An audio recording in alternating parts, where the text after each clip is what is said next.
Hello everyone, good morning.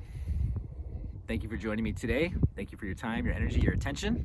I'm gonna ask you to join me in just 3 quick little energy clearing breaths just to kind of settle you in here, to clear the energy, go to energy neutral, and just be here with me before we get into today's weekly guidance. So take a big deep breath in. Exhale, release, just kind of settle into wherever you're at. We'll do another one, big deep breath in. Imagine a big wash of golden white light coming over your body. Exhale, release. Breathe out, just let anything that feels heavy sink down into the ground, into your feet, into the earth. One more time, big deep breath in, filling yourself up with light. Exhale, release. Breathe it out your mouth and just settle into the here and now. Thanks for joining me for today's weekly guidance. Today's weekly guidance comes on February 22nd, 2022, so all the twos, and I don't think I've talked about it in the weekly guidance yet, but I released my book, Be Still and Listen, on the 2nd of February, and I released it on that day. One, it had special meaning to me because my grandfathers were both born on that day. They have since passed, so it has personal meaning, but also twos in numerology. Twos are the number of peace and love and cooperation and harmony, diplomacy, communication, cooperation. It's a number of, it's a very sensitive number. It's an intuitive number. So obviously, for those reasons, you can see why I chose to release the book about intuition on that date. But an important component of that number is peace and harmony and balance. And also, it's a number of twos, call in polarity and duality. And when we see cooperation, right, and we see sort of the unity of dual nature, of our dual nature, this is when we recognize that things aren't black or white, they're black and white. They're not this or that, it's this and that, meaning nothing's necessarily, it's not mutually exclusive. Nothing is necessarily wrong, right? In the process, it's all one thing. It's all part of the same spectrum. And I mention this only because today's, 2/22 of 2022, this date in particular, the message that came through, I channeled the message, I wrote it down, and I'm going to read it to you in a second. Really, it very much carries the essence of the energy of the number 2. Sort of balancing our dual natures, finding the harmony in our dual natures. And when I say communication, if you think about it in terms of our polarities of between, the positive, the negative, the black and the white, up and down, left and right, and all the different sort of polarities that we experience, in our existence. The communication is the bridge between the two, right? So twos very much are, that number is a bridge. And actually in numerology, my life path number is an 11/2. So the 2 has a very special meaning to me as well. And it's because very often 11s or 2s act as sort of peacekeepers and the bridge makers. And I feel like today's message is very fitting for the vibration of 2, because it's talking about not judging any part of the process of this of life, not judging our process. And sort of, I'll read what I wrote, but then we'll elaborate. So let's just dive into it. I'm not going to try and explain what I wrote when I wrote something, but here you go. A little channeled message from today on top of Lizard Peak here in Lake Havasu, California. Sorry, here we go. Do not doubt, but have faith in the process of divine awareness revealing itself. Do not judge yourself, others, or the process. It's all God waking up to itself. So that's the important part of this little bit. It's all God waking up to itself. Everything in life is God waking up to itself. And we're being asked right from the top here is to have faith in the process of divine awareness revealing itself and recognizing that's the next part. Do not judge yourself, others, or the process. It's all God waking up to itself. So not being judgmental of any part of the process, because if we think of one polarity as being, we'll call it dark or the unconscious, we'll just call it the unconscious. It's not awake, right? If the polarity is unconscious and conscious, well then the journey in this case is from unconsciousness to consciousness. So if everything is God, if everything is a piece of, a part of, or an expression of God, then even the most unconscious, all the way up to the most conscious and the highest dimension of consciousness, that's all God. So we're being asked, well, don't judge ourselves, because all parts of ourselves are God, from the unconscious to the conscious, from the traumatized or wounded aspects of ourselves to the healed aspects of ourselves. All that is God. Don't judge others, because all that is God, from the most unconscious to the most conscious, or from the most traumatized and wounded to the most healed and whole pieces of ourselves and others. Don't judge, because it's all part of the process. It's all God waking up to itself, and that's where I get that kind of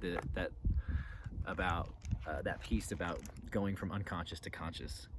Everything is sort of God consciousness, remembering that it's God consciousness and waking up to that and entering a new dimension or experience to what is the ever-evolving and expanding collective consciousness that is God. So the next piece, we're going back to, how does this relate to us? Have grace for yourself, have grace for your neighbor, for even the most dastardly behaving among you, for all are the children of God. So following the same line of thought and reasoning, have grace for yourself, have grace for our flaws, our imperfections, for our growth process, for our wounds, and that which needs to be healed in us. Have grace with that. Be kind, be loving towards ourselves, to not judge ourselves in that way. It only kind of impedes the process. And not only with us, ourselves, but with others. Even those people who are, behaving in destructive and terrible ways, there's a dimension of that person that is God. And while we might have to take action to correct behavior or obstruct behavior, or to put a stop to certain kinds of behaviors, there's a dimension of always remembering and honoring that there's a piece, a part of that person that is a spark of God. They're a child of God as well. And we love people. We still hold them in a high degree of dignity, not because we like what they do or what they say, or maybe the atrocities that they commit, but because we understand that they're a human being and they're an unconscious, essentially an unconscious part of ourselves waking up to becoming more conscious. That gets into some other stuff that we won't cover today. Have grace for yourself, for your neighbor, for even the most dastardly behaving among you, for you are all children of God. And part of this too is about releasing, not carrying any burdens that are not ours. And we'll get touched on that in a second. Every person gets their lessons in their time, in their way. Sometimes that means you play a role in their lives, and sometimes not. And sometimes they're playing a specific role in your life, and sometimes it's just not our business. See your growth in each moment. See the opportunity to define yourself in each moment. You cannot control others. You have no right to judge their path. Your role is to be who you are, authentically, honestly, and wholly, and let life play out. Do not leave yourself on your path. Do not control or take on or otherwise judge what is not yours. Do not control what is not yours. Do not take on what is not yours. Do not otherwise judge what is not yours. Be you. Hold your light. Allow God to do the rest. So there's the channel message for today. A lot of stuff in here. Again, talking about everybody being a child of God and having grace for everybody on their path and they're on their journey of awakening, right? So let's just call it from going from unconscious to conscious, from being asleep to the fact that we are children of God, to awakening to the fact that we are children of God, and then living and breathing that truth. Let's say that's what the journey is. That's what I like to say the journey is. This bit about every person gets their lessons in their time and in their way. So this is about, I call it being the lesson police. And sometimes when we can see things from the outside, we like to run around and we point fingers at people and we say, ooh, look at what you're doing wrong. Look at what you're doing wrong. Or look at where you're messing up. This is what your lesson is. Can't you see, what's going on here? And we like to point out contradictions and hypocrisies in people and and situations around us. And this little bit's about everybody's going to get their lessons, and in their own time and in their own way. That's really not our business, right? Our business is our business. Our business is our path. So I'm going to jump all the way to the end there where it says, do not leave yourself on your path. Do not leave yourself on your path, meaning be concerned with our path. Be concerned with our journey.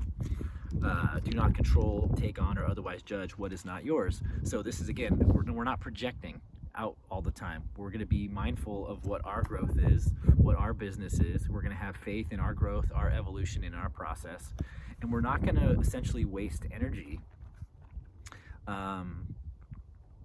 pointing out all the flaws and faults that we see going on around us. It doesn't mean we don't do something about it, because again, that's where our role is to be who we are, authentically, honestly, and wholly, and let life play out. So some of us are going to be authentically called to be a certain way in certain situations that we are in. But when I think about some of what we see today in our society, especially with the interconnectivity with social media and with our ability to stay plugged into communities and stories and issues that are going on all around the globe, if we can't actually show up and do something, right? If we can't actually be who we are, through the beingness of who we are has no direct impact on a certain situation, it's almost wasted time and energy and thoughts and emotion to be consumed with other things, right? To other people's paths and other people's issues and things that they need to be resolving. That's not ours. So when I see this, it's really, to put it in simple terms, it's telling us to mind our own business on our spiritual path and focus mostly on just showing up as who we are, authentically and wholly, right? So see your growth in each moment, see the opportunity to define yourself in each moment. That's another line in here. Again, that comes to being really present with the moment, and maybe some of those things that we're consumed with, that we think about, that are going on out in our communities or out in the world that we want to fix, or we think we have a solution for, we're going to get involved in. There's a very good chance that at some level, whatever we're pointing out in the world that we think is wrong in the world is happening, like either inside of us or in our circle, in our community, in the people that we talk to and that we interact with on a daily basis. Like, there is work to be done in healing and understanding and growth that happens right in our direct experience. So when I feel into a lot of what's coming through in today's message, it's about really concerning ourselves with our growth and our ability to pursue, that authentic, whole, conscious living self, and pursuing that in each moment, and recognizing that every moment is really kind of an act of self-definition. So in that moment, we can choose to show up authentically and wholly as who we are and what we're being, and that is our focus. We're not going to be worried about controlling other people or teaching them, giving them their lesson that they're meant to learn, that kind of thing. It's about us taking care of our business on our spiritual path, living a life to the highest dimension of consciousness that we possibly can, and letting the ripple effects be what they are, and then not judging the process as it goes on and unfolds around us, because we don't have control of that process. That process is not ours to be necessarily consumed with. That's where we have to trust that everything is God, right back to the beginning. Do not doubt, but have faith in the process of divine awareness revealing itself. Do not judge yourself, others, or the process. It's all God waking up to itself. So something to think about this week as we carry the energy of the twos into this week. Can we see and view, just as a meditation, God and everything? Can we see how all that process of waking up from unconscious to conscious has been not only a part of our journey, but is going on all around us? And can we trust and have faith that if we just do our part, if we show up in full consciousness to the full degree that we can, in a whole and authentic way in ourselves, can we trust that the rest of life is going to get there without trying to control it or judge it or condemn it? Can we have grace for ourselves in that process, and grace for others in the world around us, so that we don't add to the turmoil, but we bring about more peace, more balance, and more harmony by really striving for that in ourselves and just showing up in that way. for people, for the world around us. Give it some thought. Peace.